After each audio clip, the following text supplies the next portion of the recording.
think the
If you'll look around from where you're sitting, you'll see microphones on either side of where you're sitting. If you'll, when we get to the Q&A session, and you've heard this before, please use the microphone. And we'll take as many questions as we can, given the time constraints on the backside. And also make sure to turn off your electronic devices. We don't want them ringing. You've done a great job about that this week, and I appreciate that.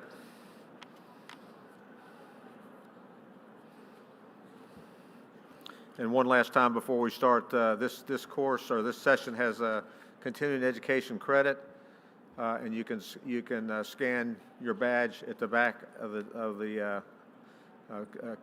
panel area on your way out. If you want that credit, be sure to just hang around and get that done, and then you'll have that behind you when you leave.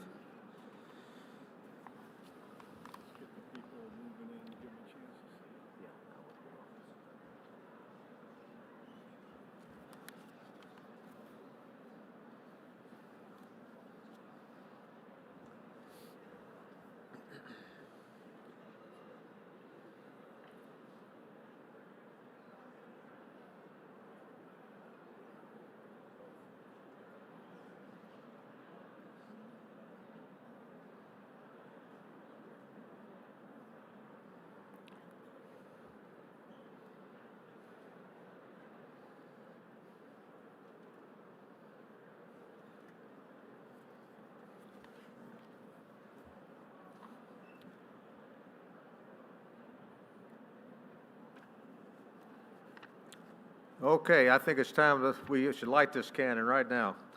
Good afternoon, ladies and gentlemen. I'm Mike Warlick, Vice President for Defense at AFC International, and I want to start by saying how honored we are to co-support this event with the U.S. Naval Academy. It's been a great event, or U.S. Naval Institute. Shoot me. But honestly, it has been an honor to do both, and it's great to see industry back on the floor again. It's really great to see the uniforms that are here of the Coast Guard, Marine Corps, and Navy, and some others. So I think this has been an unqualified success, and we'll keep that up over the next day and a half. Before we begin, I'd like to acknowledge and thank JADC2 for their sponsorship for this panel. JADC2 is represented today by Mike Griffith, Navy Business Development Senior Director, I've known Mike for a long time. I'm glad to be able to introduce him for this. I would now like to invite Mike to the stage to introduce our moderator.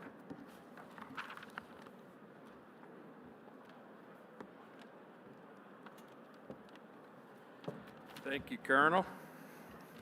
Good afternoon, everyone, and thank you for joining us once again for West 2022. I'm Mike Griffin. I lead business development for our Navy Marine Corps team. Very pleased to be here with all you today. Before we start, though, I would like to recognize the conference hosts, AFCEA International and U.S. Naval Institute. None of this would have happened without their dedicated efforts. It's a forum like this that allows us to gather as a community and address some of today's most exciting opportunities. This afternoon's panel discussion on the progress made in securing our networks and bringing on JADC2 is timely, highly relevant, since JADC2 is key to delivering information advantage at the speed of relevance. The success of JADC2 is predicated on a number of enabling technologies, excuse me, including cloud, AI, digital engineering, identity management, and for the purposes of today's discussion, cybersecurity. Before hearing from our distinguished panel, it's my great pleasure to welcome our moderator, Lieutenant General Robert Shea, the Permanent Director of the AFCEA International Board of Directors. General Shea most recently served as our President and CEO of AFCEA International, retiring on January 1st of 2022.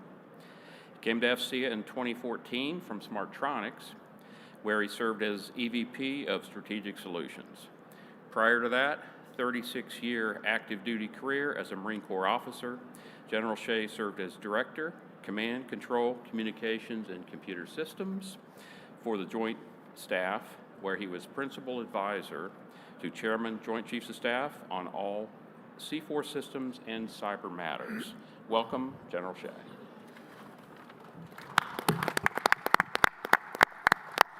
Well, thank you very much. I appreciate that. Can you hear me okay? I want to give a special welcome to Bill Bender down here, the Chairman of the Board of Directors for AFCEA, and General Susan Lawrence, who is the new honcho now, and I listened to her very carefully when she worked for me on the Joint Staff, and I did everything she told me to do. So that she made me look a lot better than I really was. So anyway, welcome to both of you, and welcome to everyone out here that is going to be participating and listening to the discussion that we're going to have. And that's what I want to make this. I want to make it a discussion. So don't be afraid to step up to the microphone here and ask questions as we're going along. When you go back to where you came from, whether it's business, industry, or government, I don't want you going back and saying that you didn't get a chance to ask questions, because that's what this is about. It's a discussion. We want to have a discussion. If we don't get through I've got more questions than you could imagine, and if we don't get through them, I'm happy. Because we want, and this panel wants to hear from you. We want to know what your concerns are. We want to know, your input and what your ideas are as we go forward. So again, let's keep in mind that this is a discussion. And I also want to welcome our allies over here. I see some, and I'm sure there's some. I know there's Eric's in the room somewhere. I saw him walk in. So in addition to our service brothers and sisters, we want to welcome our allies and our partners to the discussion as well. We're certainly what I would call perhaps the most challenging time of my lifetime here. As you look at if you go back and you look at the most recent national military strategy, and you look what's going on in the world right now, and a lot of the focus, rightfully so, in this conference has been on China, and I don't think this is going to change with this panel too much. But as you look around, and you've heard it from all the speakers, the concerns that are out there. They're looking to establish primacy in the Indo-Pacific region and beyond, as well as disrupting the international order that is out there. They don't see the world the same way that we do, perhaps. I had a discussion with someone not too long ago, and they said, one of the Chinese's arguments for trying to disrupt the world order is the fact that, hey, we weren't at the table when all the decisions were made, so we don't feel like we have to abide by them. I think that's very short-sighted, but I can understand where they're coming from. So the fact of the matter is they think that there's some goodness in what they're trying to do, and they don't feel compelled to live by the international norms that are out there. And among the other things they're doing, they're taking a lead in a lot of the international standards bodies that are out there. They've constantly demonstrated their want and disregard to accept international norms, such as the maritime boundaries that have been in place. And they're moving strategically. If you look at what they're doing with the Belt and Road Initiative, how they've engaged and gotten into the economics of so many different countries that are out there.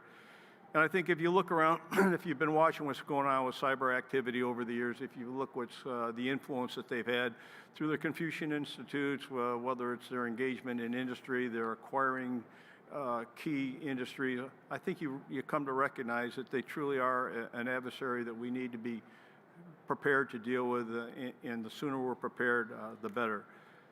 Part of the challenge of that, of course, is the defense budget is flat or going down in real terms, and so that really is a challenge, and that reflects on some of the discussion that we're going to have today. I would argue that the DoD continues to operate on networks that weren't designed to do the things that we're asking them to do in this point in time. Something's got to change there for a variety of reasons, and hopefully we'll get into some of that as we go forward. And again, with cyber and the way that has evolved, you can see where the limitations on geostrategic reach have been lifted in many cases. So it's certainly an area, the topic of cybersecurity, as well as the ability to conduct operations in a joint and coalition environment that creates velocity as well as lethality, is something that we've really got to be focused on going forward. And I would argue the networks are the key, secure networks are the key to allowing all that to happen as we go forward. We got three great panel members here. They're all leads within their respective services for the main focus of the discussion. All the way down at the end is Vice Admiral Jeff Trussler. He's the Navy N2, N6. Which also means he also carries with him the title of Director of Naval Intelligence. I believe I got that correct. Yeah. So he's a guy that sees the challenges from a lot of different directions out there. Got a tremendous operational background and perspective. He's served in a variety of leadership positions, to include command of the USS Maryland, SSBN 738, the Blue Team, first commander of Task Force 69 for 6th Fleet. He was the first commander of the Undersea Warfighting Development Center. He was Director of Future Plans on the APNAV staff, and he's also had a tour in the J3 on the Joint staff. I believe it was J3. Was it J3, Jeff? J5? J3, yes, sir. J3, okay. Next to him is Lieutenant General Matthew Skirt Glavy. He's got an incredible and impressive career, too, both operationally and in staff assignments that he's had. He was a Marine Air Wing current ops officer. He's been a squadron commander.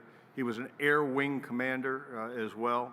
He's the commander, most recently, the commander of Marine Corps Forces Cyber, as well as the commander of Space Marine Component of the Space Command and Space Operation. He's a presidential pilot, and he was a commander of HMX-1, which is the organization in the Marine Corps, the aviation unit that provides support, helicopter support to the president and other key leaders in the government. And he's also had a tour in information operations on the Joint Staff in the J3. And the next to me is Rear Admiral Dave Manlian, Coast Guard. He's Assistant Commandant for C4IT. He's got a career heavily focused on C4 and cyber-related issues, both at the staff and at the operational level. And prior to his current position, he served as the Director of Training and Exercise at the United States Cyber Command. So you can see he's got tremendous background, tremendous experience, and I think almost your entire career has been in the IT type of services. And he's also commander of the Coast Guard C4IT Service Center as well. So again, I'm going to start with some questions, but I want you to be asking the questions of these gentlemen up here, and as we go forward, please. So the first question I'm going to throw out there: what has influenced your thinking most about JADC2 as opposed to your views of the concept and what it was when it was first introduced to you? So I'm going to let Admiral Trussler start with that. Hey, Bob, thank you for the question, and thank you for the opportunity to participate here today. This is an outstanding forum, so thank you to AFC and USNI for putting this on, and thank you for San Diego for lifting the mask mandate and for this being such a great event we can all participate in. To answer your question, what's most influenced my thinking over the last year and a half since this concept came out? That's easy. The communist-led People's Republic of China. Okay, and if that is not the part of everything you're thinking about when you're here at this, this great venue talking about technology, you might have your focus wrong. Whether or not it's just pure economic competition, that ought to be enough, but it's not, as Bob Shea just mentioned. But if you're listening at lunch to what Admiral Paparo said, we sometimes forget when the JADC2 concept was sort of laid out. It built a bit after some efforts. The Air Force has started with the Advanced Battle Management System, and then a recognition at the Joint Staff level that we need, this needs to be a joint product and joint effort, and so labeled and scoped a bit. And we'll get some questions and be able to answer kind of how far we've come and how we're approaching this. And there's a lot of viewpoints, and I know there's a lot of questions about it. But in the end, we have to always make sure we remember that the purpose, and we don't state it very well, big we, it includes me sometimes, and we forget what the purpose of Joint All-Domain Command and Control is. Admiral Paparo said it perfectly at lunch today. Overwhelming, accurate, and lethal combat fires. In the end, that is what it's all about. It's going to be in a denied environment where the adversary is trying to jam you, trying to confuse you, trying to deceive you, trying to take away and disrupt your communications. That's where it must prevail. He said today, I need an immediate targetable picture of the AOR. And what his boss, Admiral Aquilino, said, he goes, I want point click. That's a big, tall order. But that is a defining North Star of what JADC2 ought to be about and what we're working to deliver. You know, along that lines, as I was doing a little homework for this, I went back and I did a little research here. Anybody know, I got $1 for anybody who can tell me who said this. We need a fused, real-time, true representation of the warrior's battle space and ability to order, respond, and coordinate horizontally and vertically to the degree necessary to prosecute the mission of that battle space. And that person went on to say, information system security, which supports the warfighter's requirements for real-time exchanges of information among many elements and across an array of functions, which facilitates joint interoperability, communications between ourselves and our allies, is essential to the success of future military operations. It's a two-part, if you get the dial, you got to answer two parts. Who said it and when? That sounds a lot like what we're trying to get to with JADC2, right? Well, that came out of Admiral Mackey back in 1992. And we're still chasing that elusive vision as we go forward. This is not easy stuff. It's very, very, very difficult. Is there anything, let me ask General Glavy, is there anything that has caught you by surprise as you've gotten engaged with this? Sir, that's a softball. I think every day's a bit of a surprise. So for the Marine Corps, lucky or not, as the Commandant, 38th Commandant came in and stood up his force design, paralleled what we were doing with our joint warfighting concepts. And at the end of the day, JADC2's that. You know, JADC2 is not an answer.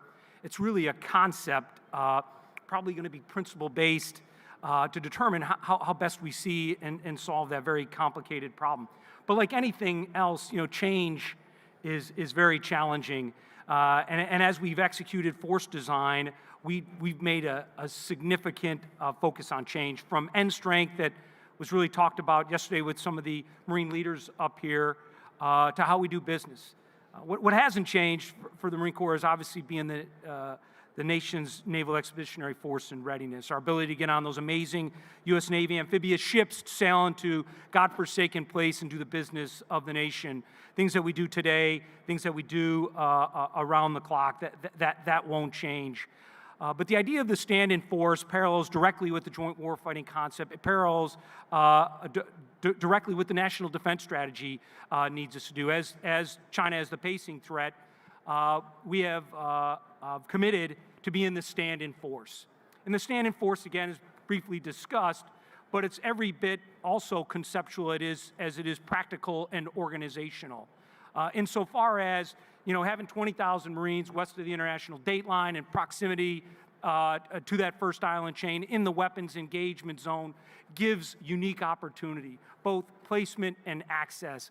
That opportunity can be seen in our ability to act as this forward observer, this forward air controller, the ability to enable the joint force, the ability to provide those things that Admiral Pobara talked about and others, right? Long-range lethal fires, and really all types of non-kinetic effects. Our ability to sense the environment, critical to any type of targeting cycle from anybody who's been in a room, of the legal, lawful, ethical requirements of executing a targeting cycle in all domains, the ability to do the C2 of all that. And that's really an integration that fits squarely in our ethos, that of combined arms. What JADC2 is opening up our eyes to is the ability to coordinate fires in every domain. The ability to take that sensor data at the highest classification levels and push it to the lowest possible point to create an integrated fire solution from kinetic to non-kinetic, to air, to sea, to maritime, to subsurface. We got to look at it as that, and the Marine Corps goes out practically every month out to 29 Palms, California, and does combined arms, certainly raising our game to what we got to do going forward. So for the Marine Corps, I will tell you, it parallels our growth into the stand-in force, the Marine Littoral Regiments that were talked about today, our ability to take full advantage of placement and access, to be that forward observer, and then ultimately to be the eyes and ears for the Joint Force Commander to effect those combined arms, which are all tied in to our ability to command and control. Thanks, sir. Thank you. Admiral Domanian, you've got your foot in two camps here. You got it on the Homeland side and the law enforcement side, and then there's the relationship you have in certain instances with DoD. How about you? Any surprises that you've seen, or that you didn't anticipate, perhaps? Yes, sir. So thanks for the questions, and thanks for FCA and USNI for just sponsoring this great event. So I think the biggest surprise is, how long it takes and the level of complexity that we're talking about with things like joint all-domain command and control. There's nothing simple about it, right? And if we're trying to get after some of these complex problems, it's the time it takes to get unity of effort. It's the complexity associated with things like Minotaur family of systems. And so these two gentlemen to my left signed off on the implementation plan just recently, here just the last couple of weeks. And it's we've been talking about this for 10 years. We've been talking about it for a long time, and yet, hey, I'm extraordinarily confident in the American engineer and in our industrial base to meet that needs. As long as we don't over-constrain or over-prescribe what the requirements are. If we create things like statement of objectives and allow industry to get after it, I think we're able to do it. So within that environment, what surprised me is just how long it's taken for us to get after this, because it's complex, it's multifaceted, there's no single sets of words that can describe it. In fact, I think it's described in terms of nouns, adjectives, and verbs. So it's like, okay, back to English.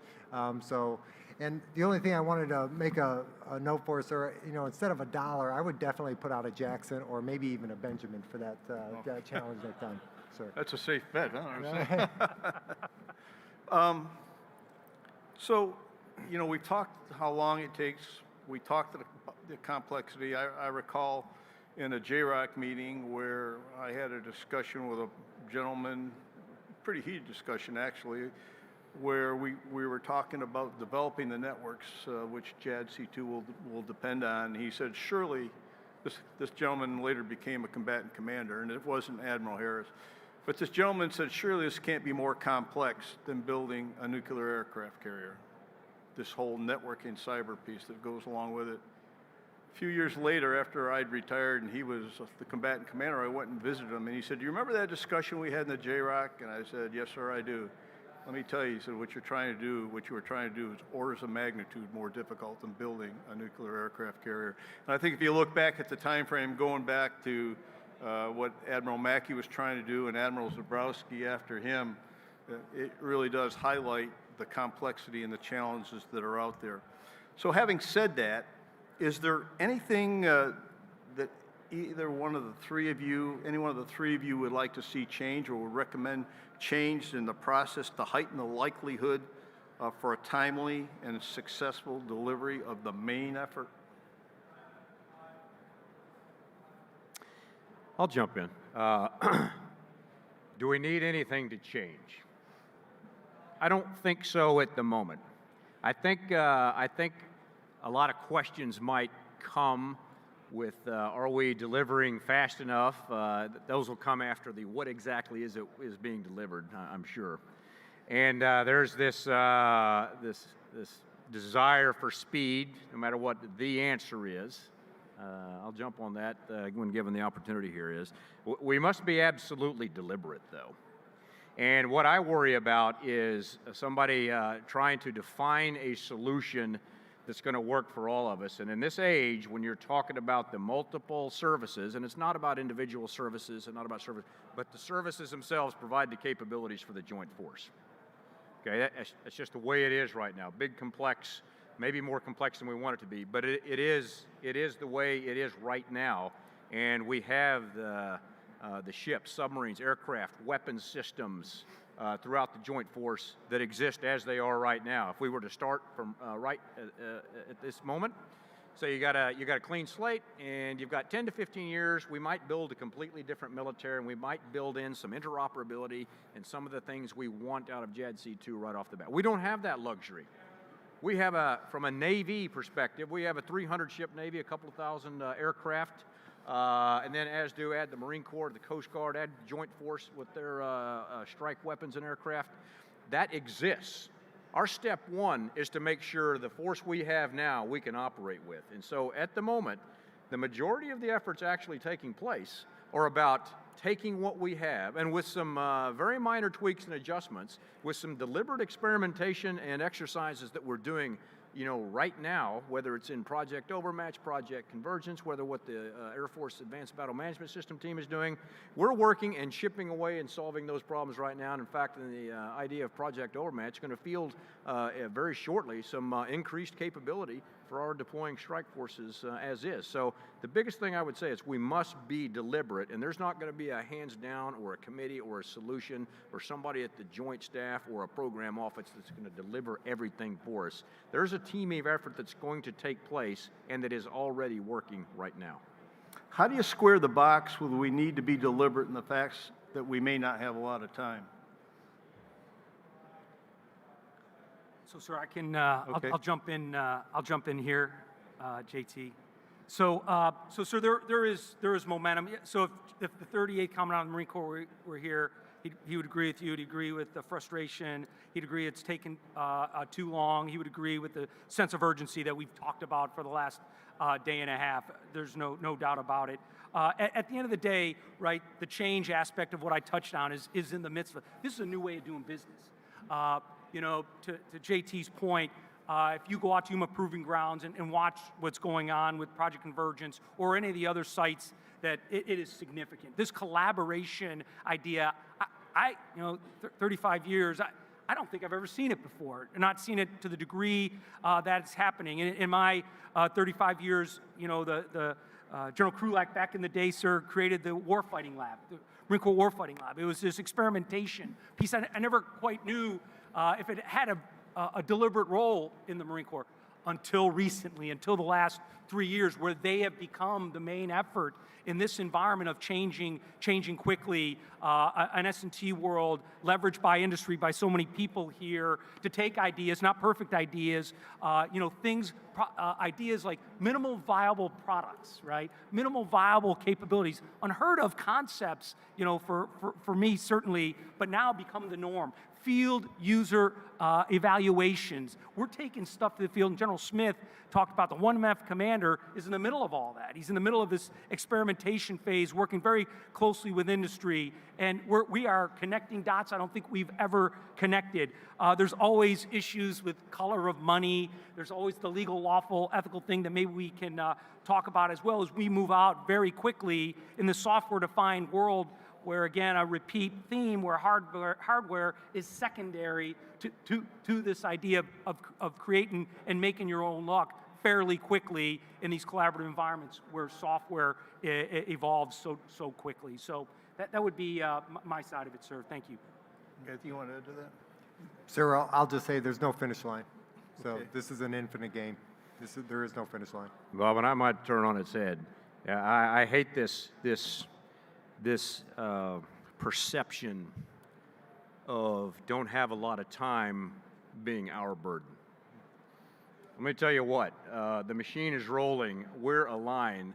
I would say it's the adversary that ought to be worried about time, because they have sparked our interest to their own detriment. Okay. All right. There we go. As you look at the various service priorities and acquisition on the acquisition side, how will the JADC2 resources be prioritized? How do you think they're going to be prioritized against all the other service needs? And can you give us a little bit of insight on what that process might be and how it looks? I'll always jump in. I hate awkward pauses. Of course, I think they will all roll to the Navy and into N6 so that we can fund our highest priority projects, but I know that's not the real world. But, in the Navy, with respect to our contribution to this within Project Overmatch and in support of the CNO's navigation plan, which we are driving and marching towards, he's made this his highest priority. Okay, it's spelled out very clearly at the top of his list, and our budgets internal to the Navy are reflecting that. And again, I will say it's all about getting to a North Star of what I call those long-range fires that we're after. And as we're divvying up and wrestling with the budgets now, that was a fascinating lunchtime discussion yesterday with the budget gurus of the services that everybody got to sit in on. But that's we are competing for and competing well to produce the capabilities we need. And, it doesn't happen necessarily overnight, but Doug Small there, he's sitting in the audience. He leads our Project Overmatch, a lively, healthy discussion and dialogue with his team and between the requirements and the resources we're providing. I think we're on track. And as we define the next way ahead and the capabilities that we're working towards, I think those resources are going to flow. Our processes are very deliberate towards the things that matter and the things that are going to move needles, and this is part of it. So the only thing I would add is that whatever priority that a combatant commander or a service chief would provide, it's all tied into by this ability to command and control it. And every one of them certainly have been commanders in their day, and they would tell you the very most important thing in command is ability to command and control. So I think it's a natural proclivity that this is implied in everything we do, and whether it's long-range fires or whether it's ISR and the ability to sense the environment, or the ability to maneuver, or the ability to execute logistics, it's all tied together with this idea of command and control. And this is going to be an information fight, like we see it, before our very eyes.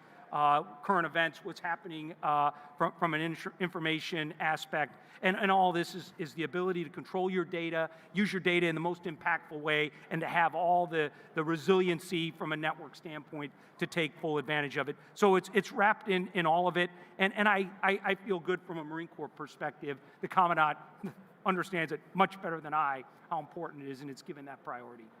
Thank you. Anything you wanted to do? Sir, I'll just say that the Coast Guard's already in the game.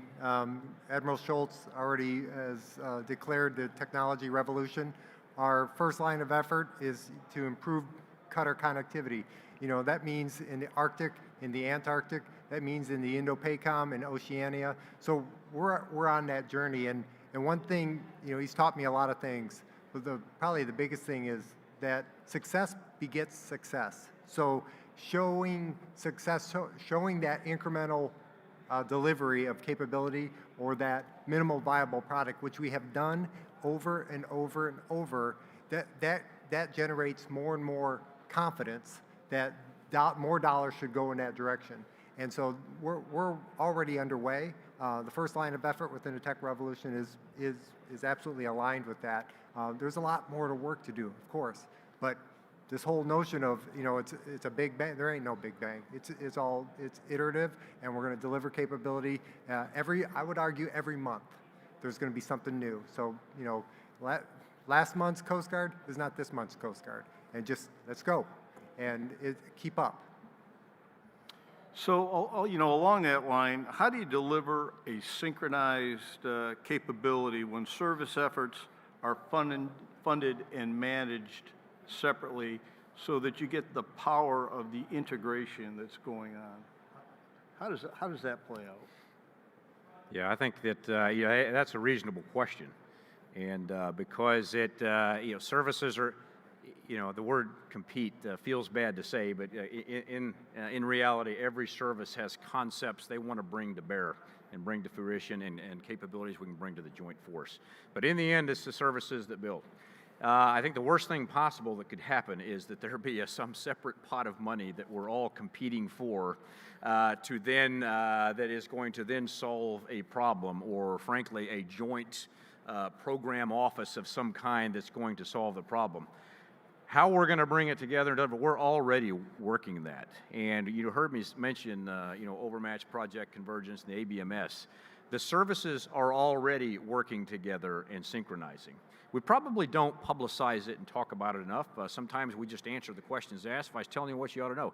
And we're doing that right now. The Air Force and the Navy, within our Project Overmatch and ABS, already working on several key efforts and have demonstrated several key things that can be brought to bear. The Navy and Marine Corps have put ships on the bottom of the Pacific in demonstrations and exercises with some of the capabilities we're talking to. We just don't come out and immediately slap a JADC2 sticker on the headline. We just don't operate like that when we're talking about how we're going to bring the capability. With the Army and Project Convergence, they lead an effort to which we bring in concepts that how might we tie in together. So all of these efforts are the synchronization that we're moving forward together, in my mind. No, sir, you should be concerned. I know your experience tells you that, and our past performance probably warrants that. But I will tell you, as the chairman put together the joint warfighting concepts, in an ingenious way, they created a co-lead construct. So each warfighting concept has a J code and a service assigned to it. And now, as we go forward in things like testimony season, you go and testify before Congress in that type of accountable way between the chairman's staff and the service componency that is working that specific issue. So I think we need to be concerned. We have gotten off on tangents where we have non-compatible systems from integrated air defense to missile defense to countless others that you're so familiar with. We can't do that again. And so there's going to have to be accountability. There's going to have to be a process in place to do that. I think the chairman has done some of that. Executing in that manner is going to be so important. This collaborative phase that Admiral Trostler mentioned is critical. The ability to interact, that whole LSC event, the large-scale exercise event, with Naval Strike Missile and others, was Army as well, right? Army was part of that C2 construct, that fires, that targeting cycle construct. So there you are, ultimately, with 3 services now interacting. So we have no choice. I think we have to be held accountable, both from a Joint Chiefs of Staff and from a congressional aspect, and it's all in our good that we do that. Lastly, I'll just say the construct going forward in the software-defined world, I think, allows us to do this more. And Admiral Small probably knows better than me, but the ability to make your own luck when things are in a software-defined manner, I think allows a lot more opportunity for interoperability than oh shucks, we just built this black box and it is a proprietary standalone capability and I plug it in and I get to do what I need to do, but not necessarily do it with you. I think this environment, this technology construct is going to afford us more and more opportunity for interoperability. Over. So what do you think is different now from past efforts where they've fallen short in trying to get to what Admiral Mackey listed here? There was an effort back in the early 2000s on the Joint Staff, very similar. The ball got across the goal line, then it got fumbled back. What's different that will make Congress, I guess, among others, comfortable that JADC2 is the right direction? So I'll say something, turn it over to JT. So he started out by saying, I mean, there's a real clear present danger that we have. There's nothing more unifying than that, right? That at the end of the day, this is a threat of threats and one that will change the course of our lives. The Admiral, in his lunchtime comments, articulated it so well that if you walk away from that, not understanding the urgency of what we have at hand, then we've lost. And certainly, does the American people understand that or not? But on us as the warfighters to get this right, because it is an existential threat. Okay. When you think about JADC2, that's a pretty busy battle space. When you've got electrons flying everywhere, you've got information going in all different directions through different media, satellites, terrestrial, submarine cables, lasers, all these things that might be out there.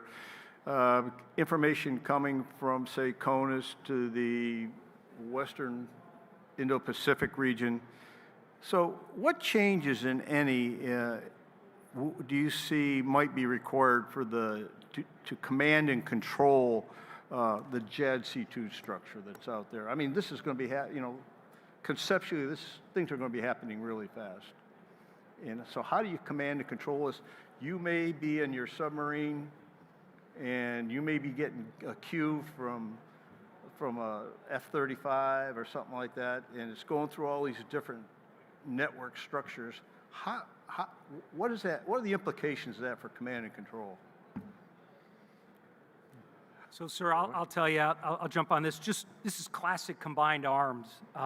So, as a MAGTF, Marine Air Ground Task Force, the ability to combine aviation fires with ground fires with non-kinetic fires to include the EW spectrum is a culture, right? It's a thought process on how you go about doing it. When Admiral Paparo talked about this point and click, right? Clicking an icon, maybe doing a weapons target pairing near real time, it busts the paradigm of an air component commander and a maritime component commander and practically all our componency, the ability to integrate fires in a combined arm fashion where aviation targets and certainly surface targets probably have to be done in some type of synergy to gain the outcome one desires. So there's a whole complexity of fires that I think it's after and the end state you desire. And the only way we're going to be able to do that, just even from an integration standpoint, is the ability of the magical artificial intelligence that provides us the insight on both integration and deconfliction.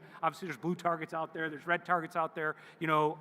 Big sky, little bullet theory doesn't work great in this multiple targeting environment, hundreds of targets. I mean, it is going to be a unique concept, and we can't do it without the technology required, certainly from an artificial intelligence algorithm construct on how best to execute those targets in a targeting cycle near real time. I thought you might say artificial intelligence had a role here, Yeah. and I think that's absolutely something that's going to be critical going forward. It's difficult enough to manually control close air support and things like that when you got troops in contact. So trying to add all this other, bringing in intelligence and everything else. So it sounds like you're thinking artificial intelligence has got to be part of the solution to this. Hey, Bob, what a great problem to have. What a great problem to have. That if we actually get to some capabilities that allow information and decisions that they're going to have to move faster than we have traditionally thought, that our current C2 structures don't work, that's going to be a great problem to solve, and it will be solvable. And so any panel I do, I usually pick some article, to be my notepad up here. So right now it's the JADC2 Background on Issues for Congress from the Congressional Research Service. So they spend a lot of time. What are issues Congress might have to wrestle with? And so one of those is C2. What does that mean? What will it mean? So there's a good discussion in there. You can read it yourself. But that would be tremendous if we had to alter how we think. And if you think, say if we're going to talk about China again, we're talking about an Indo-PACOM scenario, and cybercom, spacecom, and how we're going to manage fires, kinetic and non-kinetic, and kind of how we're thinking about it in our joint warfighting concept. The next piece in here is, well, how, if we get to decision space where information is at such a pace and volume, and that's the goal, that we're going to have to use decision aids, that we're going to, require some, machines to help us absorb and not just reorient data, but provide us options and decisions that we go press. And we're going to have to be very deliberate about, are we in the loop or on the loop with some of these? But there's some good discussion in there, and it's uncomfortable discussion, the role of artificial intelligence. What a great problem to have, though, that we're going to have to deal with that. I hope we got somebody out in the audience working on this. Yeah. Okay. So let me just pull that thread just a little bit tighter. And, it's often been said the network that we have is not the network we need in a peer or near competition. So any thoughts on what we do to address this? I mean, you got latency issues, you got double hop satellite terminals, you're going from one service system to another. Any thoughts on, what changes need to be made? Is it a whole new network that has to be built, or what are we going to do? Because we got an IP network out there for the most part, and we're going to have a lot of issues when it comes to latency and going from one system to another. Any thoughts there? So, sir, I think ultimately we haven't talked much about it, but this, the whole space domain is the area that we're going to have to take full advantage of. I don't think there's any doubt. And the prolific nature of what's going on from a commercial aspect with space, I think, gives us more and more opportunity than the deliberate approach that we have DoD and the IC have taken in space. I think their ability to innovate from an industry standard is going to be something that we're going to have to fully leverage in order to your point, minimize, reduce latency and other requirements. But as the Marine Corps is a standing force on the edge of the battle space, there's going to have to be a ubiquitous way to gain access to that data in that manner, and to be able to do it, using those capabilities. Certainly, what we need to do from a PACE plan and from a terrestrial standpoint, as any good commo would tell you, you better have primary, secondary, tertiary forms is going to be critical. Your comment, it's not the network that we have. I go back to certainly Secretary Rumsfeld. You go to war with the Army you have, not the Army that you want. And I would tell you, I think writ large, again, not satisfied, not at all, but damn it, we're, Marines are out there right now with the Navy, doing naval integration, solving problems that they can control with the capabilities that they have now in the best innovative way possible, and putting minimal viable products in their hands, capabilities, even without having a full FOC, ATO'd capability is pretty inspiring.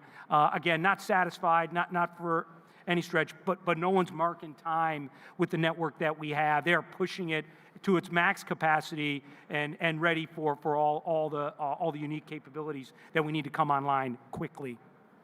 JT, I got a question for you. We talked about the Defense Science Board study I did with Admiral Clemens many years ago, and one of the things he put forward is some type of a governance structure similar to the nuclear reactors program to get the service and everyone synchronized going forward. You want to kind of give what your personal observations might be with that kind of a governance structure over the top? Who knew I'd ever end up as the N2, N6 getting a question about naval reactors and talking about tactical networks? That was meant for this moment. No, so I think what you're describing, it comes up a lot. It came up when the CNO provided that tasking for Project Overmatch to Admiral Small.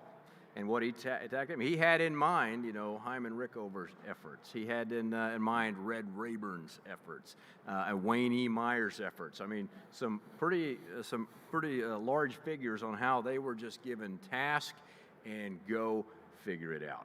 Okay, so I think, you know, I'm sort of all for that. I think the CNO has launched that. You know, in the age of the 21st century, we look back and what those figures had to deal with in the Cold War and the buildup. There was this urgency, and in the intervening years, we've taken whatever the federal acquisition regulations are and turned them into something that's thicker than it is wide sometimes, which makes it challenging. But that's why Doug was given the direct program authorities, the DERPM authorities. You know, he is to go. Now he's dealing with a different environment, quite frankly.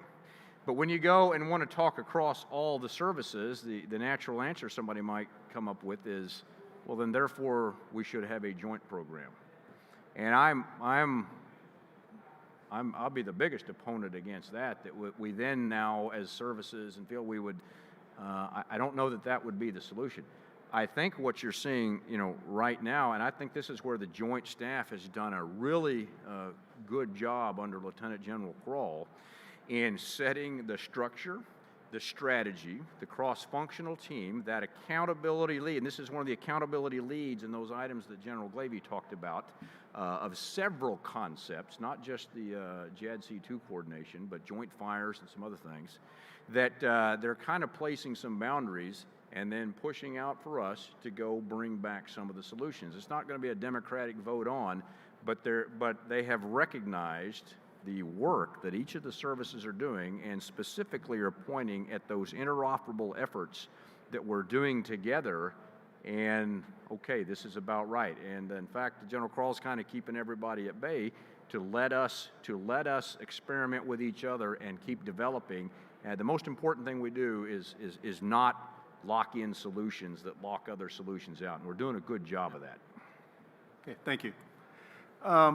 This morning, one of the things that came up in the discussion was this whole nation approach to national security. I'm just switching gears a little bit here to kind of move in a little bit of the cyber discussion of what's going on. So I'm going to put this one to Admiral Dermanlian. How do we get a tighter coupling on cybersecurity between industry, government, and academia? And then I'll flip it over to JT and General Glavy.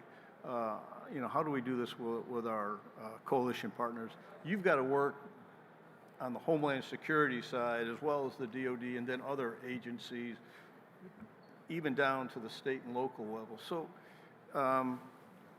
you know, how do we get a tighter coupling, better sharing of information, better alertness? You know, one of the things that I continually hear is, well, the intelligence sometimes will come down from on high, but we already know 98% of what's coming down. It's coming down late.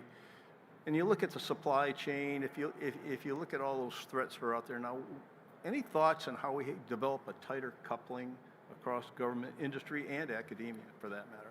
Yes, sir. Thanks for the question. So, not joking. Probably an hour and a half before I came in here, I see this cyber newsletter, or not newsletter, but bulletin come out. It was a joint NSA, FBI, CISA awareness that the Russians are attacking the industrial base. And actually, in open source, talking about this in terms of, hey, this is what.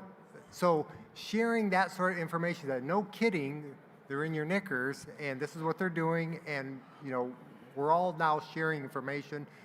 We've got what, 17 sectors that we share information through ISACs. You know, we just need to continue to do that at the Coast Guard level because we know that 90% of our goods come in through the maritime channels. We bring in our port partners through the Area Maritime Security Committee.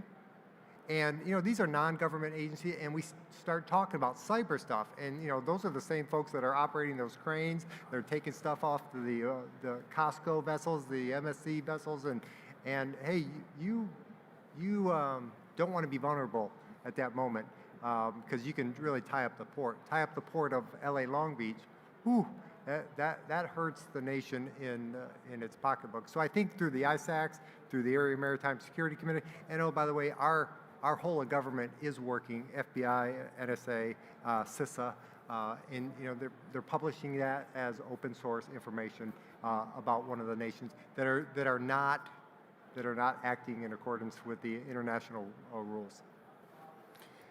I'd like, if you come up to the microphone here, please. You don't want to just hear my question. I know you have pressing questions out there, so let's step up there and start getting these questions rolling, if you would, please. Okay.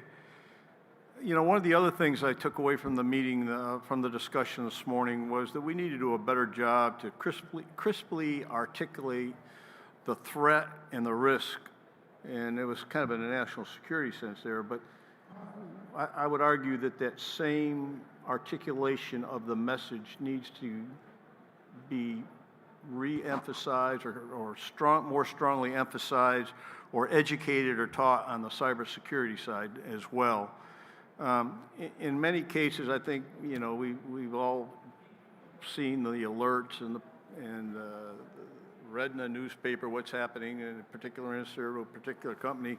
In a lot of ways, my concern is that we've become numb to what is going on out there. And if you think about the impact to the economy alone, if you look at the numbers in terms of espionage, it is frightful. So what can we be doing to more, as a government, to more crisply deliver, and that took that term away from this morning's discussion, what the real challenges are and the associated risk? Any thoughts on that?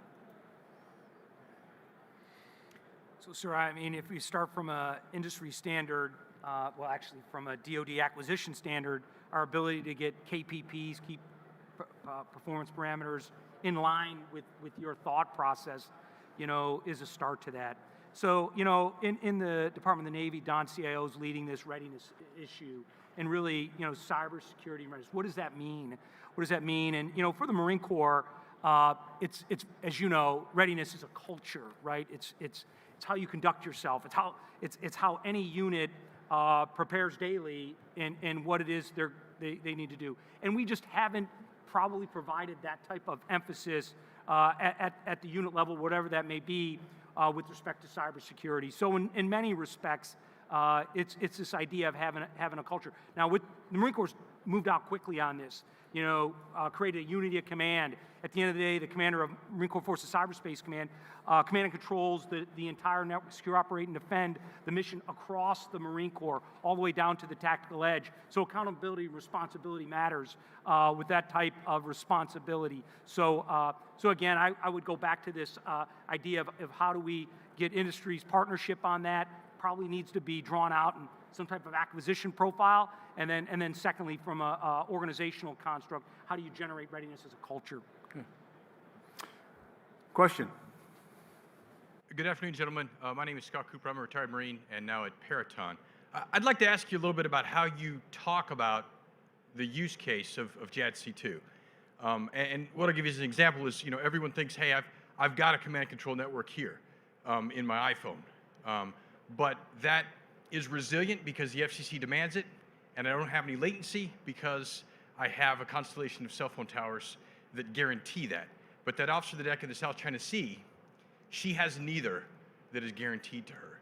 And so I'm wondering how you're talking about the use case. Yes, it's fires, but it's also how do we ensure that we're getting the information to the point of the spear? You're really talking about getting information in a contested environment. Yeah, so I mean, I don't find myself talking about use cases. Everybody that right now is an officer of the deck in the South China Sea, I guarantee you, they are on heightened alert, understand the situation they're in, and they're always ready. By their theme out there, ready, may have to fight tonight. And but I think, yeah, we haven't said it out loud enough. We're talking about the interoperability of everything we want. We want to be able to take it. We have just a tremendous array of sensors out there, on board the platforms we have. whether from space, whether they're launched in the air from airport or the deck of a carrier, unattended sensors, unmanned systems out there. So it's going to be proliferated in a number of ways for us to use. And the concept of, well, then how do we get that to a point where that can be fused into decisions and actions and maybe a best shooter? So that theme has come out, that's defined pretty well. But what about that denied environment where the adversary is not just happy to watch us, well, that adversary is looking up and jamming, trying to jam all of these things while we're trying to communicate and use them. But they know where they are. We're trying to jam them. They're trying to. It is the tight pinnacle that we talk about at the operating at the pointy end of getting those through. So there's a lot of capabilities inherent into the generic discussion we have that are, what kinds of things in the EW spectrum are still going to be able to get through. And I think that we don't talk enough, and when I guess if there was a vignette and what we talk about behind the closed doors is the spectrum and how we are going to manage that, because that is where real conflict actually is. We're not going to be able to use any of those decision tools and sensor data if it can't get through the spectrum, which is going to be an unusual battle space, I think. Thank you. Thanks again, gentlemen, for your time today. My name's Bren Sadler from the Heritage Foundation. I'd like to hear very succinctly from each of you what's your next milestone event, and then for the panel writ large, when, or if you've already done it, what you've learned from an at-scale exercise or operational test, when that's planned, if you haven't. I'll take the first crack. So just kind of the theme that I've mentioned, I mean, we are, we could say it's going to be PC 22, right? Next fall, Army's going to get everybody together. We're going to do the do. It's going to be great. But I will tell you that's not the case. We will be there and we will do the do. But we're doing it. Every exercise out of 29 Palms, California has built into it these constructs on how we're going to push data across the battle space to the person who needs it in the point and place they're choosing. How do we use the space domain in a similar fashion? How do we integrate weapon systems that we have today? Long-range fires. So we're not waiting. And I think the collaboration across the sea services has been significant. And I will tell you, every training event, every MU goes out and they're in their certification exercises doing these things. So again, the full, minimal viable product. I mean, everything's going to be relative to some type of end state, which needs to be significant, especially on a bad day. But don't think that this is not episodic. This is a continuous state. It is a different environment than certainly the one I grew up in. Straight up, that you're bringing experimental stuff into an exercise that I'm being graded on for me to utilize to take advantage of what's next based on that. So it is not a stagnant thing, it's an enduring thing, and we push capabilities out all the time that our Marines are using and providing feedback near real time on whether it's going to work or not. Yes, sir. Hey, gentlemen, Don Klein, former P3 guy in ship's commo, so I appreciate the secondary, tertiary comment. Quick question for you. We've talked a lot about transmitting and receiving information. You don't hear a whole lot about intelligent MCON and minimizing signatures, particularly for Marines that are distributed across the Pacific. So could you speak a little bit? I mean, again, I think this is something where AI can definitely come in to help us make more informed decisions about what to turn off and when. And there's an adjunct to that with deception efforts as well. So if you could comment on that kind of whole package about, again, being smart about when we talk and when we don't. Over. Have the first part and then I'll turn it over. So my first deployment was Atlantic Force 6 Fleet during the Cold War, and one of the requirements before the Marine Expeditionary Unit could get underway is you had to do a complete well deck, flight deck operations NORDO, right? No radio, the chalkboards, everything. And so it was a significant event. You train to it. You you performed to that standard in order to get certification, and had to do it both from a well deck and from a flight deck standpoint. I did that, exactly that time in my career, never to do it again going forward. But I will tell you, if you go out to that same MWX that I mentioned out in 29 Palms, California, you will see an incredible sensitivity to the electromagnetic spectrum. 37th Commandant always stated, General Neller, if you emit, you are dead. And Marines have taken that on board. There's a dichotomy, obviously, to execute a targeting cycle, the ability to gain the right data at the right time and place. But there is an incredible sensitivity to the battle space that they're going to operate in going forward. And it's got to be a culture and a training environment that gets you there. Over. So when we have 100 or more ships at sea, and submarines, and aircraft launched from their decks, in the perfect world, we'd be absolutely silent, and therefore in a perfect MCON and not targeted. In our concept for distributed maritime operations, that's not going to be the case. There's going to have to be some exchange of data.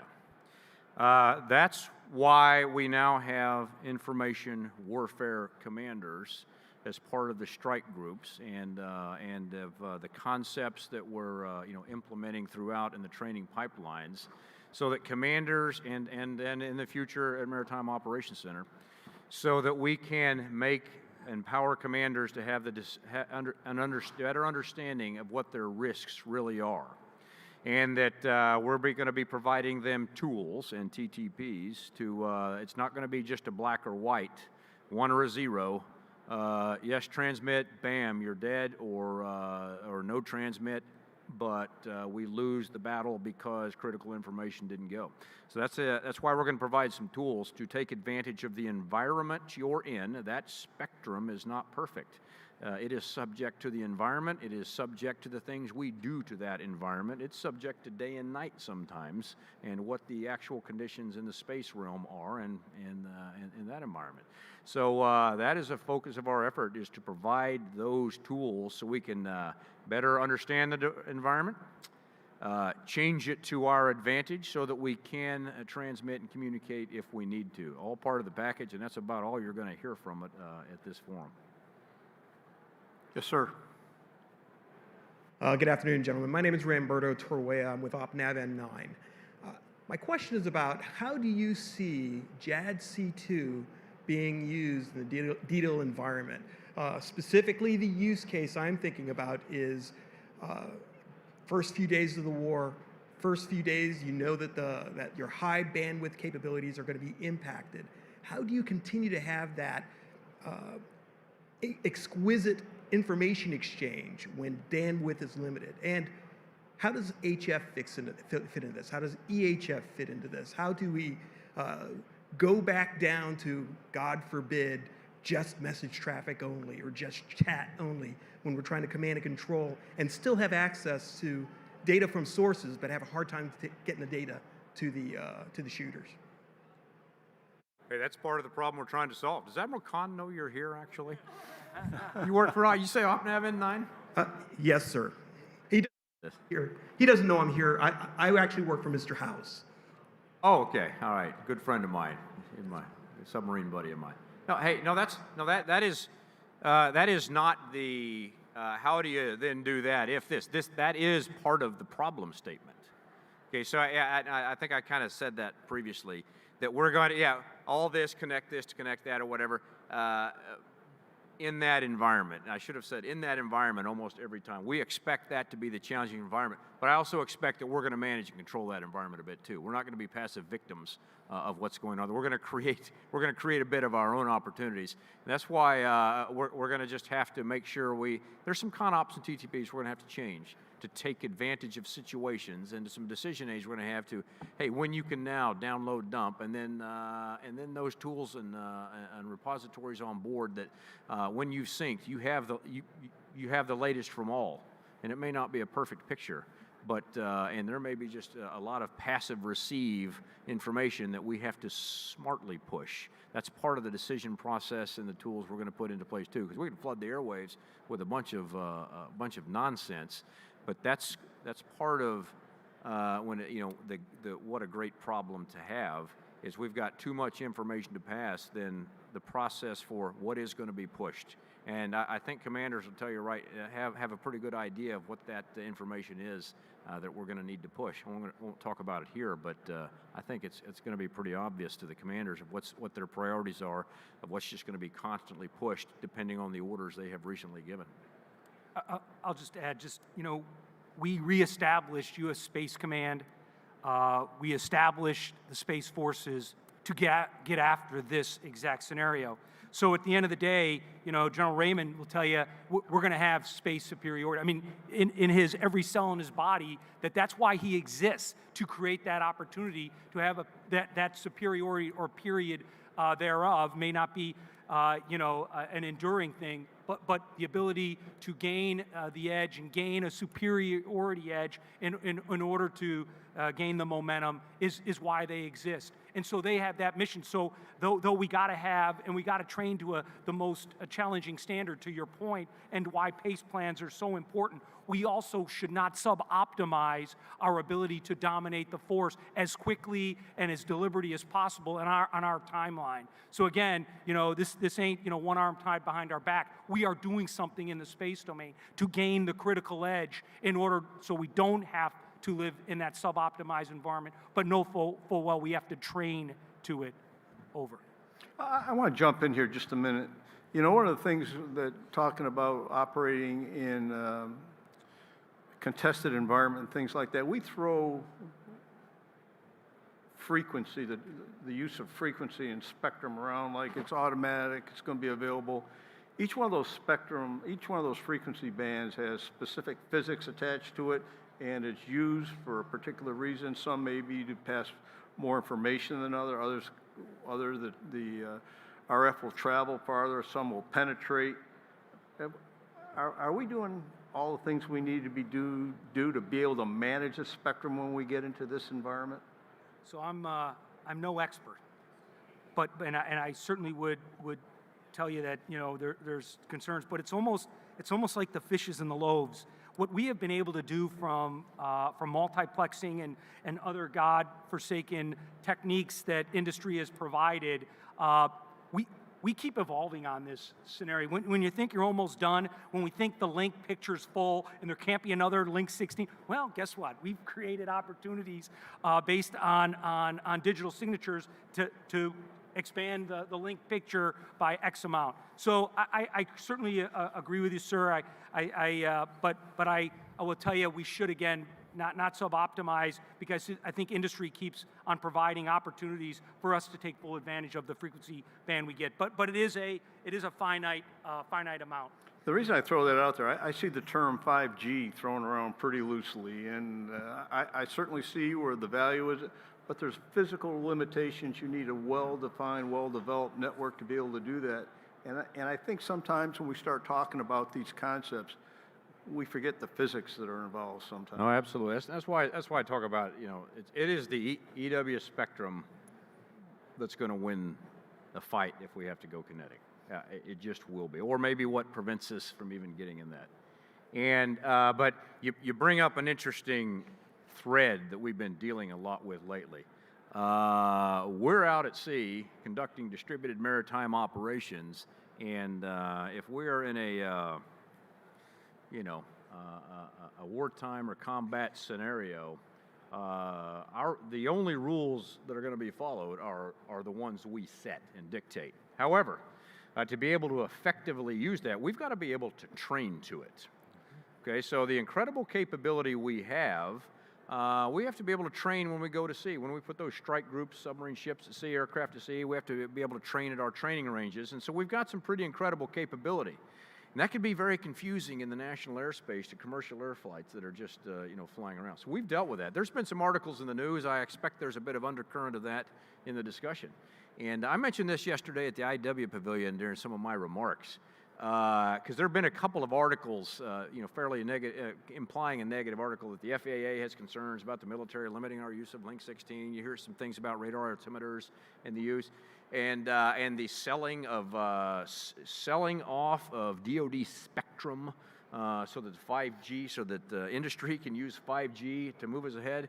And again, I look back and say, what a great problem to have, okay? Nobody has ever accused the DoD of moving too fast in an area. And so now we are in some areas where we want to operate some different types of radios and upgrade our software quickly, that the FAA was maybe struggling to keep up a little bit. Wow, okay, FITREP bullet. We're the defined moving fast right there. Somebody else is having trouble keeping up. So that has come up recently, but that's a good problem to have. And that has drawn the DoD and the FAA a little closer together. And hey, we're going to be moving fast, and their job is to protect flight safety. So that has produced a great relationship, led by Admiral Oshbach's team at I-4 to pull together our operating air forces and the ones that we represent for a couple of systems.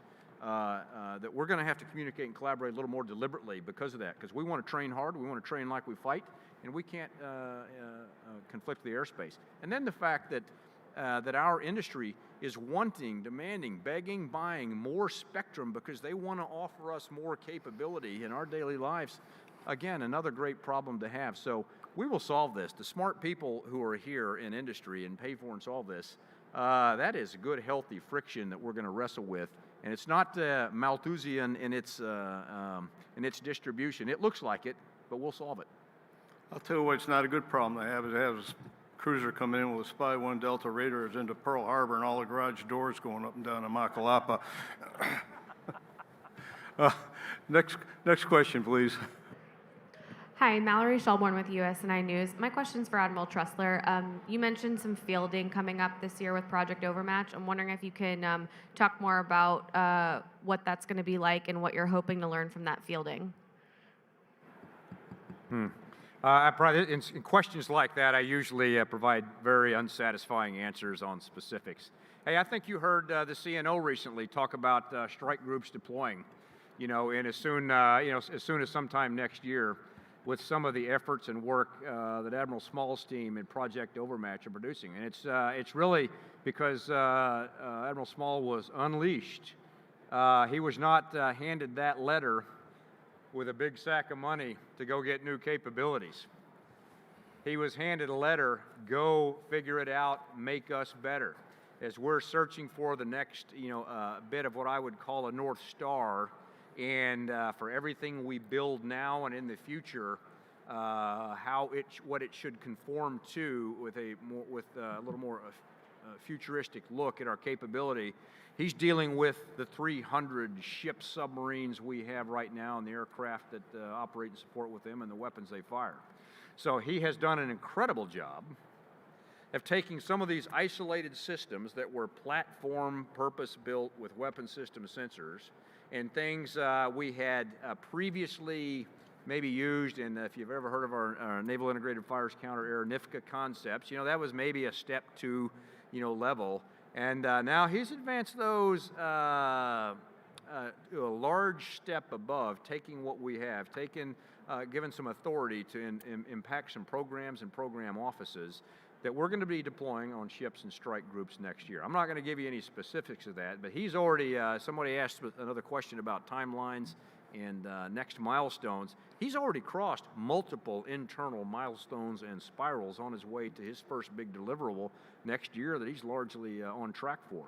And that's actual operating capability and forces, while we are also continuing with the various service programs working together to continue and test. So somewhere in there, I didn't answer your question one bit specifically, but I'll tell you, we're on track with what the CNO directed. Okay, we're going to take these last 2 questions. Let's try to get them quick. And then I'm going to ask the panel to tell industry 2 things that you would like them to focus on to support your efforts. Good afternoon, gentlemen. Lieutenant Commander Mike Heyman from OpNav. I had more of a cyber network defense type of question. Previous assignment, I worked in defensive cyber ops at Fleet Cyber, and we consistently saw vulnerabilities with the defense industrial base and with contractors that fall outside of the service's control to really do anything about when they had problems. So my question is, what can the services do to shore up some of those vulnerabilities that we see among the defense industrial base, some of those cyber vulnerabilities when they get schwacked? What can we do about it? Yeah, so I'll jump on the first part. Hey, if it's our data, we have a absolute requirement for our cybersecurity service provider to defend that data. So that's first and foremost. And however that's written into the contract or whatever, so each of the cyber components has a role. No kidding, not joking. Hey, it can be in your system, but if it's the United States Coast Guard data, Admiral Ryan has a big say in that. So we've got to exercise those muscle movements a little bit. We've got to be able to have those scenarios play out. And then we got to have a responsive DIB partner that comes back to us to say, this is what's going on, this is what's happened, and then we have to share information with them to help them close it, help them understand what they're actually confronting if they don't already. And by the way, most of them already have some pretty good insight into who's doing what and what ATP is doing what to them. So they already know quite a bit, but we gotta exercise those cybersecurity service provider muscle movements, and no kidding, hold that DIB accountable. And it should be painful. Okay, thank you. Next question. Well, I really appreciate that last question. My name's Chip Daniels. I'm with SolarWinds. So a little over a year ago, SolarWinds was rudely introduced to exactly that problem. My question for General Glavy, your experience at Marforce Cyber, what are your thoughts on how public-private partnerships should evolve across our nation as we try to enhance cybersecurity and response? Thank you. No, thanks. So this is always hard, right? This ability to get, private U.S. citizens that have the right to that privacy to accept some type of standard, and usually that standard requires some type of validation. I will tell you that we have looked hard, at the highest level of DoD on how do we make sure our partnerships with DIB come with a few more strings attached, and what are those strings? The ability to scan, and even if it's a third party, to scan the networks of those industry partners to ensure they maintain some min level of compliance. Because in your case, it was a pretty extravagant scenario you all went through when they went after, your supply chain and the ability for you to deliver your product that you create. And most of the time, though, we leave the keys in the car. Sometimes we leave them in the ignition, and most of the time the window's down and the door's open. We do a lot of not ideal things. So I think there is a bar, a threshold. It does not get after where we got to go with security, but there are some basic foundational aspects of what the Admiral talked about, of expectation levels, to include a ability to understand the vulnerabilities of those networks that provide key capabilities. And even if it's third-party vendors, there's some there. Thanks. Okay, thank you. So we're going to go now real quickly here. Just if you would, please, crisply just say, two things where you think industry could help you solve some of the problems you've got. Two areas. Go ahead, Admiral Dramani. So the first thing is, so I'm going to do my best not to oversubscribe a requirement and give you maneuver room to offer solutions. So I would ask that the solutions that you offer, don't paint me into a corner. Don't paint me into a proprietary corner, or say it's open when it's really not. That's not helpful. And I will fight like hell to get out of that arrangement if I find myself if I'm in that arrangement. So I'm asking you to offer me the best and brightest solutions if I'm able to not oversubscribe, which, by the way, is really hard. Because folks think they have the best, widget. This is how you got to do it. No. We're not going to tell industry how to do it. I need you to do it. Exercise the brain power that you have, and then don't paint me in a corner. When I ask you for open system, I mean open systems, so I don't get stuck with a relationship that I have to have in perpetuity. Thank you. One more. I'm gonna pass. Okay. So I will say, and it's been a repeat theme, but this idea of software over hardware, not locking us into a hardware solution, but being able to provide the software capabilities that, software defined, near real time updates as threats changes, as ConOps change, as the adversary change, be able to change with them and do that and make sure that damn software comes with the ability to survive an adversary's onslaught in the domain per the questions that were just answered here towards the end. Thank you, sir. JT? Sure. I think I've given in this job the same answer for about a year and a half, but I'm gonna caveat it heavily this time because what I usually end up getting presented to me is just largely unsatisfying. Don't take offense to that for those of you who have presented to me. The biggest thing you can do for us is keep competing. For the industrial base, keep competing, keep poking, keep challenging us.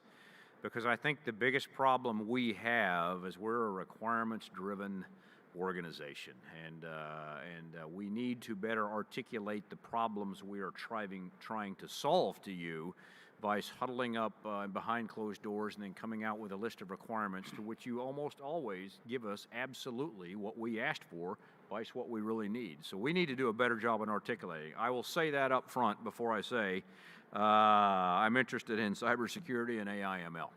And then usually, I know you're already whipping out your business cards to come to get on my schedule and tell me what you got.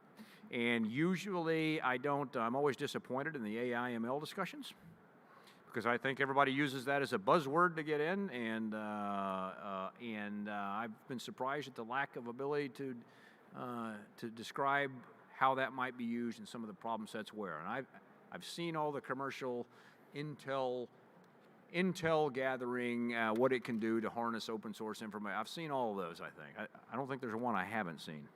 But I'm talking about how it's going to be used in decision aids, taking disparate information that could support what we're trying to do in JADC2 and Project Overmatch, to which the data sets may not actually be large, okay? And that seems to go against what AI/ML is supposed to work against. And then cybersecurity. Usually I hear about, there's a discussion about kind of one software solution to do X, and it's usually related to, sort of a conventional, network.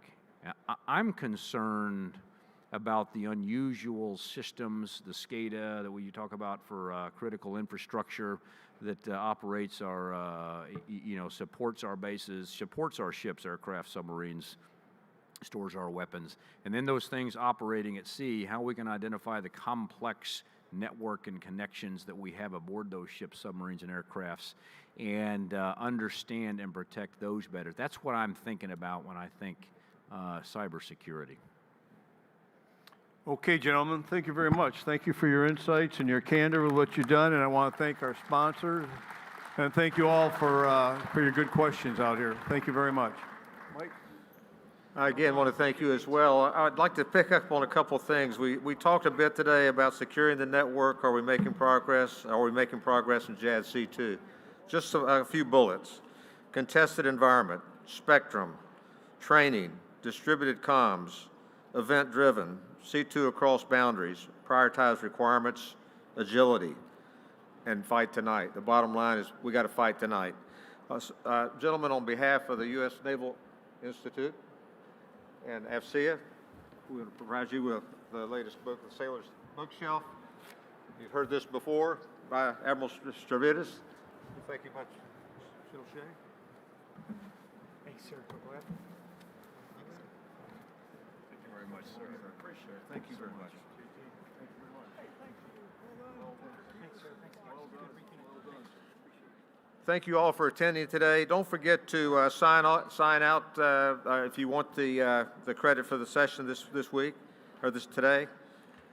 Take a moment to share your thoughts by providing feedback using the West app. Also, you can join us in the keynote space a little bit later this afternoon for a women's reception at 4 o'clock.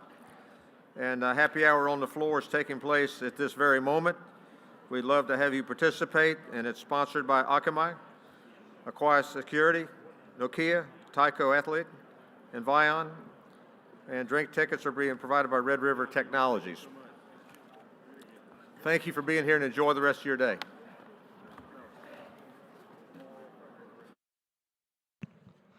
Ladies and gentlemen, the CE scanners are scheduled to be shut down very soon. So if you do want to scan your badge for CE credit, please go ahead and do so right now. Thank you.